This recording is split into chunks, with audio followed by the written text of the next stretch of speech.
আজকের গণ অভ্যুত্থানের শক্তিগুলোকে মাথায় রাখতে হবে। শত্রু সাপেক্ষে আমার বয়ানের রাজনীতি যেমন মোকাবেলা করতে হবে, শত্রু সাপেক্ষে আজাদির লড়াইকেও হেফাজত করতে হবে। এটাই হচ্ছে আজাদি ধরে রাখার একমাত্র বাহন, এর বাইরে আর কোনো লড়াই নাই।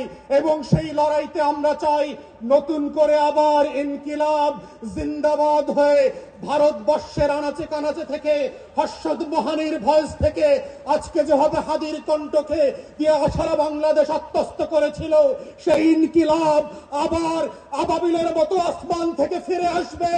ইনকিলাব ইনকিলাব ইনকিলাব ইনকিলাব ইনকিলাব আবার আবাবিলের মতো আসমান থেকে ফিরে আসবে।